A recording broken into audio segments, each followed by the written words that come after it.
आज हम लोग एनसीईआरटी कक्षा 12 का चैप्टर नंबर 3 वैद्युत रसायन हम लोग शुरू करने वाले हैं। तो देखिए, वैद्युत रसायन जैसे नाम से ही पता चल रहा है, वैद्युत, वैद्युत यानी विद्युत ऊर्जा, और रसायन, रसायन का मतलब है रसायन ऊर्जा, यानी रसायन विज्ञान की वह शाखा जिसमें वैद्युत ऊर्जा का रासायनिक ऊर्जा में परिवर्तन का और रासायनिक ऊर्जा का वैद्युत ऊर्जा में परिवर्तन का अध्ययन किया जाता है, उसे ही हम लोग कहते हैं वैद्युत रसायन। और देखिए बच्चों, इंग्लिश में कहा जाता है इलेक्ट्रोकेमिस्ट्री। क्या कहा जाता है? इलेक्ट्रोकेमिस्ट्री, यानी इलेक्ट्रिकल एनर्जी और केमिकल एनर्जी, इन दोनों का एक दूसरे में होने वाले परिवर्तन का या एक दूसरे में बदलने का यहाँ पे अध्ययन किया जाता है। तो देखिए बच्चों, ये कहा जाता है कि जो वैद्युत रसायन है वो एक बहुत ही विस्तृत और बहुत ही महत्वपूर्ण विषय है। अगर देखा जाए तो हमारे बहुत से यौगिक है, बहुत से हमारे पदार्थ है, बैटरियां है, सेल है, न जाने कितनी चीज़ें हैं जिनका निर्माण वैद्युत रसायन के द्वारा किया जाता है। इसलिए ये विषय हमारे लिए और उपयोगी हो जाता है और इसका पढ़ना हमारे लिए बहुत ही क्या है, ज़रूरी है।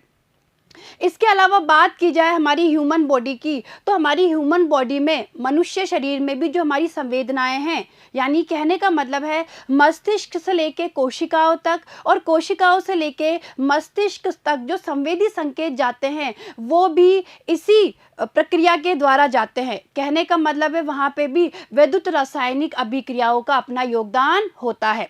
तो चलिए हम लोग एक बार नज़र डाल लेते हैं कि वैद्युत रसायन है क्या। देखिए बच्चों, वैद्युत रसायन विज्ञान की वह शाखा है जिसमें स्वतः प्रवर्तित रासायनिक अभिक्रियाओं से उत्पन्न हुई ऊर्जा के वैद्युत ऊर्जा में परिवर्तन का तथा स्वतः अपरिवर्तित रासायनिक परिवर्तनों का अध्ययन किया जाता है। तो देखा बच्चों आप लोगों ने, यानी वैद्युत ऊर्जा का जो रासायनिक ऊर्जा में परिवर्तन और रासायनिक ऊर्जा का वैद्युत ऊर्जा में जो परिवर्तन है उसका यहाँ पे अध्ययन किया जाता है। आगे देखिए, वैद्युत रसायन का मुख्य आधार उपापचयी यानी रेडॉक्स अभिक्रियाएं होती है।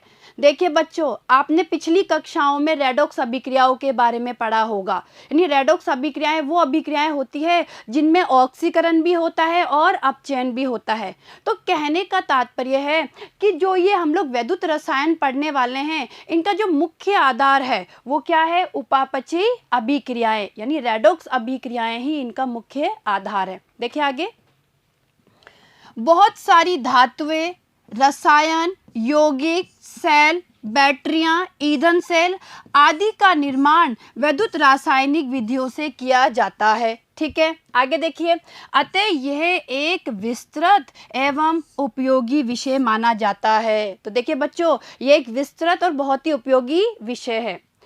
हमारे शरीर में मस्तिष्क से कोशिकाओं की ओर तथा कोशिकाओं से मस्तिष्क की ओर संवेदी संकेत भी वैद्युत रसायन के द्वारा ही पहुंचते हैं। ये बात मैंने अभी आपको बताई दी थी कि जो हमारे संकेतों का प्रवाह होता है, संवेदी संकेत मस्तिष्क से लेके कोशिकाओं तक और कोशिकाओं से लेके मस्तिष्क तक जो जाते हैं वो एक विद्युत रासायनिक प्रक्रिया के द्वारा ही जाते हैं। आगे देखिए बच्चों, ये अभिक्रियाएं प्रदूषण रहित होती है और ऊर्जा की दृष्टि से भी क्या होती है? सक्षम होती है।